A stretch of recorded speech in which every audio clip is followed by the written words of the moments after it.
আপনি যদি মানে এই অন্তর্বর্তীকালীন সরকারের পরে ডিনারটা যদি বানান বা পূর্ণদৈর্ঘ্য কোনো চলচ্চিত্র কিছু বানান, সেই ক্ষেত্রে এই যে জুলাই গণঅভ্যুত্থানের ক্রেডিট নিয়ে যে গ্যাঞ্জামটা ওইটাটা কীভাবে সলভ করবেন? ক্রেডিট নিয়ে সলভ তো হয়েই গেছে আমার কাছে মনে হয়। যারা এটাকে এখনও পেঁচায় তারা বাটপার, একদম স্ট্রেট ফরওয়ার্ড বাটপার।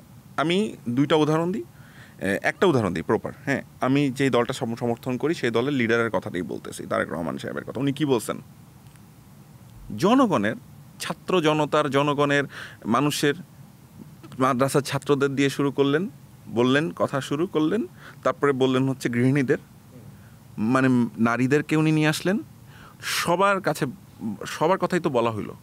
কাকে বাদ দেওয়া হয়েছে ক্রেডিট থেকে? নিজে শুধু ক্রেডিটটা নেন নাই। ওনাকে যখন বলা হয়েছে আপনাকে তো মাস্টার মাইন্ড বলছে আই এম নট, বলছে না? সো এটাই হচ্ছে, ওই দলের যদি আর কেউ বলে যে আমার ক্রেডিট, ও তো বিশ্ববাটপার। বা ওই অন্য কোনো দলেরও যদি অন্য কেউ বলে যে আমার ক্রেডিট, সেও বাটপার।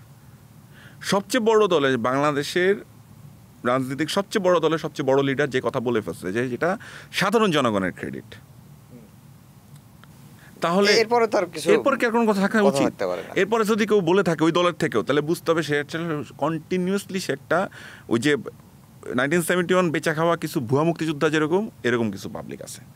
আপনি মুক্তিযুদ্ধকে বেঁচে খাওয়ার কথা বললেন যে অনেকেই বেঁচে খেয়েছে, বিশেষ করে আওয়ামী লীগ তো মুক্তিযুদ্ধটাকে নিজের সম্পদ এটা শুধু বেঁচে খায় না, রস কষা এটারে মানে এই মহান মুক্তিযুদ্ধটারে এটারে নিজস্ব সম্পত্তি বানায় ফেলছিল। 72 থেকে 75-এর বিষয়গুলো নিয়ে আপনি বেশ আমি স্ট্রং এটা নিয়ে কথা বলতেছি, অনেকদিন ধরে বলতেছি আমি।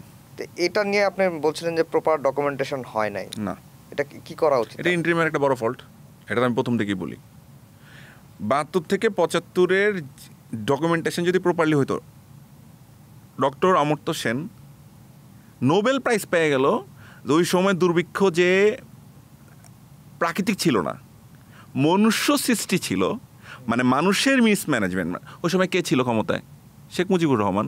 শেখ মুজিবুর রহমানের ক্ষমতায় থাকাকালীন সময়ে মিসম্যানেজমেন্টে, দুর্ভিক্ষ শুধুমাত্র প্রাকৃতিক কারণেই হয় না, মানুষের মিসম্যানেজমেন্টও হয়। এই থিওরি দিয়ে উনি নোবেল প্রাইজ জিতছেন। অস্বীকার করেন, খুঁজে দেখেন আমি ঠিক বলতেছি না ভুল বলতেছি।